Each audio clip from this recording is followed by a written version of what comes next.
we will start with the Arizona Cardinals, who finished last season with a record of 8-9. I'm just going to lay it out. This season's a make or break, I think, for Kyler Murray. I mean, something's got to happen. He's only played in one playoff in the 7 seasons that he's played as an Arizona Cardinal. So, after the bye last season, things kind of collapsed on him in his play. He had a great ratio to a touchdown to interception ratio coming into the bye week, and it just imploded afterwards. And he's a small quarterback. He runs around. He looks funny when he runs around, but the passing wasn't quite there in the second half of the season. They need better production from him and Marvin Harrison Jr. Marvin Harrison Jr. out of Ohio State, my boy, but they only connected for 8 scores. Failed to hit the 1,000-yard mark as a receiver. So they just need more production from those two, which are meant to be the tandem on this team that has to work for them to have a lot of success, at least on the offensive side. Front office did make a lot of moves to improve their defense. They signed Josh Sweat from Philly. They brought back Calais Campbell. They drafted 6 of 7 picks on the defensive side, most notably Walter Nolan III from Ole Miss and Will Johnson, who I think could be the biggest steal of the draft at corner from the cornerback from Michigan. He dropped and dropped and dropped until he was into the second round, and they picked him up. So I think they had a really good draft. I think the defense is going to be a lot better, which was a bit stale last season. But it's all going to hinge on the play of Kyler Murray, and I think he's really got to show what he's made of this season. Yeah, like you said, one playoff appearance going into year 7, no wins. They got humiliated against the Rams in that one year. I don't know what you want to say. See the Trevor Lawrence of the NFC, or is Trevor Lawrence the Kyler Murray of the AFC? Both very similar first pick quarterbacks who've got a second contract but haven't really lived up to that second contract yet. So, yeah, I mean, I agree. It's kind of make or break. The way I see it, it's going to be more of the same, where he'll have some highlight plays and might pick off a good team or two, but the several wins just won't. I doubt are going to happen. But he's not. I feel like Jonathan Gannon, their head coach, might also be under some heat too. He was probably given a little leeway going into this job because they were not good whenever he took over. But he's only been 12-22 since he's going into his third year. So if this if the ownership of the Cardinals is impatient, I would not be surprised if they move on from him if they have another middling year like they have in the last 2 years. But yeah, like you said, the defense they weren't horrible, but yeah, they were just kind of mid. But yeah, adding Josh Sweat was huge. I like them prioritizing all the defense in the draft and free agency because I feel like the offense is pretty much set. If it doesn't work, you just got to reset because you supposedly have your franchise quarterback, Marvin Harrison Jr. You gave him a wide receiver 1, and I still believe he will be. I just think his expectations were too high last year, and he still had a decent year. It's just put at Jamar Chase and Justin Jefferson rookie level hype, and it just didn't. I mean, those are 2 generational guys. Him, Trey McBride, great weapon at the tight end position. James Conner, not bad for the offense they run. I feel like he works pretty well. So, yeah, I feel like all the pieces are there for a team that's in a division where there's no absolute juggernaut. So I think on the offensive side, there's enough talent. It just comes down to can Kyler Murray win? And I have my doubts. Yeah, what's the divisions that the NFC West is lined up to face on their schedules? They are playing the AFC South and the NFC South. They're playing both Souths, which greatly contributes to the Cardinals having the 27th ranked strength of schedule. The Rams obviously have the toughest because they finished first, but it's only at 17th. Seahawks 22nd, and the 49ers have the easiest schedule in the NFL. Yeah. So, yeah, I mean, there's for all these teams, especially the Cardinals and 49ers we'll talk about in a second, I mean, the schedule's there for them to win some games, win more games this year. But we shall see. Yeah. So what are you seeing for their line? I was seeing 8.5. Yeah, all of these lines that I saw, I don't feel comfortable with any of these picks. Usually I feel comfortable like at least 3 of them. I don't, like Vegas nailed these perfectly. So you said 8.5 is what you saw. Yeah.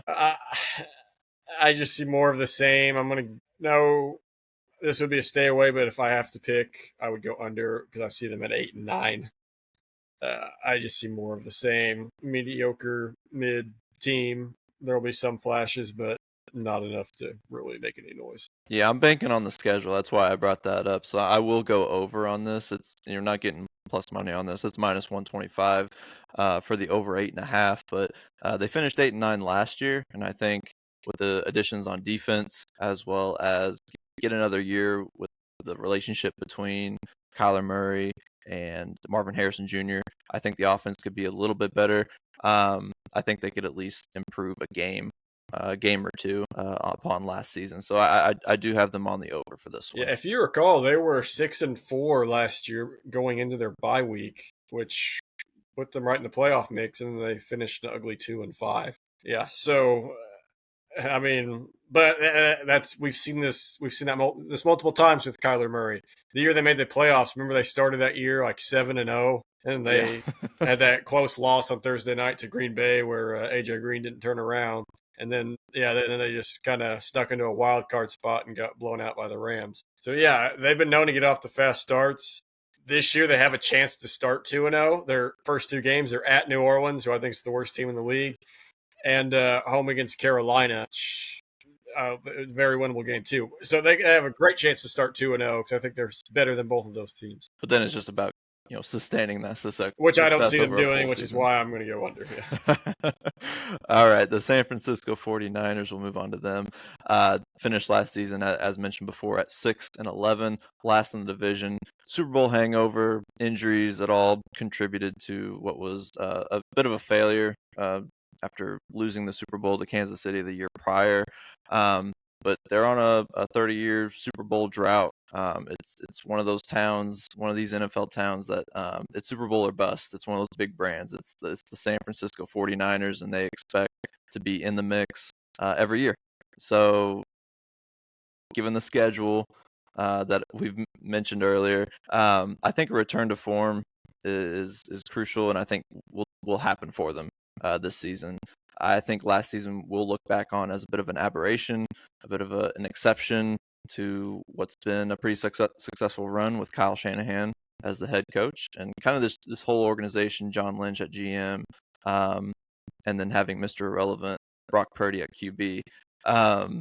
They lost a lot of players, though, to free agency as a way to some of it was their own doing, was make the roster younger and more affordable. Drake Greenlaw, linebacker Drake Greenlaw, corner Travarius Ward, guard Aaron Banks, safety Talanoa Hufanga, and tackle Jalen Moore all signed with other teams. So that's a big chunk out of your team right there. But then they also traded Deebo Samuel to Washington, released tackle Javon Hargrave. But in the draft, it was their biggest draft yet. They had 11 picks in this last draft, and it was the largest in franchise history. They made up for a lot of those free agent losses, added depth, added youth to re-energize this team. It's not a rebuild, though. I mentioned it before. This is a reset, and I think when you still have guys like Christian McCaffrey, George Kittle, Trent Williams, and Brock Purdy under center, this isn't a team that's going to be looking to rebuild. This is just a reset that I think they can get back on track with this franchise. Including Nick Bosa and Fred Warner, they're also still there. So yeah, this is not a rebuild because I feel like they're still keeping most of their best contributors. Yeah, I mean, you rarely see a team who gets hampered by injuries one year also get hampered by injuries another year. That just doesn't happen too often. So I don't see that happening again this year. Brock Purdy does not get enough credit for making people forget that the 49ers had the worst draft pick of the last 5 years. I don't even know. It might be longer than that with Trey Lance because, I mean, he only played – how many snaps did he even play for them? They traded up for him to get the number 3 pick. They traded a first rounder, and they got hardly any production from him. They traded him. They just happened to land Brock Purdy, like you said, Mr. Irrelevant with the last pick, and has made everyone forget about it. And so no one talks about it. But in all fairness, I mean, that was a horrible pick that Brock Purdy has saved the 49ers. And I still think gets underrated. He kind of got the Jalen Hurts treatment. How Jalen Hurts is getting treated now with he just won because he has star players. Well, yeah, that helps definitely. I'm not saying it doesn't, but I mean you got to have somebody efficient under center there, and I feel like Brock Purdy's done a great job so far as San Francisco. But 2 years ago when they made that Super Bowl run and nearly won, took Kansas City to overtime. Christian McCaffrey was a huge part of that season. He has had injury history before. That 2 years ago was kind of an aberration where he played the whole year and got all those yards. But I would imagine he's going to be more healthy this year than he was last year, only sitting out for 3 games. And that would be huge. So, yeah, I see this team also having a bounce back year. Since 2003, 49ers have either missed the playoffs or made the NFC Championship game. So, yeah, like that's that. just an interesting statistic. Yeah. That shows you why. Kind of makes me feel really good about when we do picks later. Yeah, but it just shows you why they always have aspirations there because, yeah, I mean, if they're playing bad, we just know they're going to miss the playoffs, but they make the postseason. There's an expectation, no matter what seed they are, that, okay, we can make a push for the Super Bowl. Now, they haven't won a Super Bowl in that time span, but still, pretty amazing, pretty cool stat that in the last 22 years, no playoffs or NFC Championship appearance. Yeah, and Brock Purdy, last year, despite having key players on key weapons on offense go down with injuries, he still threw for 3,800 yards, 20 touchdowns while he dealt with shoulder and elbow injuries, and he even sat a couple games with those injuries. So I thought last year was still impressive for what he had available to him, and I think when he gets those pieces back, this team's going to be a lot better, and we're going to see a much better team than the 6-11 team that we got last year. Yeah, I'm still not very high on their receivers right now. Brandon Ayuk is going to be out for the first several weeks. Obviously, George Kittle's George Kittle, great target, great tight end to have. But your receivers are going to be Ricky Pershaw and Jawan Jennings, which you're going to really need McCaffrey to stay healthy and Kittle to be productive. Yeah, to keep things to have success like you did 2 years ago. Yeah, I think Jawan Jennings will definitely have to take an extra step, be that wide receiver one, because I don't see it being Pearsall. And to that point, last year, not only on the field issues, but off the field issues. I mean, Ricky Pearsall getting shot before the start of the season. I mean, Trent Williams and Travaris Ward had lost children. I mean, like it was a lot of distractions, a lot of off the field and on the field injuries. I think just everything went wrong for them last season, but to still go 6-11, I think bodes pretty well for them this year. They did trade for Brian Robinson Jr. from Washington just in the last few days, so at least pairing him up with McCaffrey could help the injury history that McCaffrey has had, give him less touches. Robinson's a very good back, and I think would supplement for them not having Jordan Mason anymore. Yeah, I agree. Yeah, obviously you can't replace Christian McCaffrey with another Christian McCaffrey, but you do need someone competent with his injury history. And Robinson Jr. coming from Washington, I feel like is a good go. Yeah, especially after having a successful season with Washington, being able to carry that over to another team is I think key. I'm seeing their line at 10.5. What do you got? I also see it at 10.5. Keep in mind they have the easiest schedule in the league. They only play 3 playoff teams from last year. Obviously, the Rams twice, but the only other teams are the Buccaneers and the Texans. None of those teams made it to their conference championship games. Buccaneers got bounced in the first round. Rams and Texans both made their respective divisional rounds. So, yeah, they don't play any juggernauts this year. Only 4 playoff teams.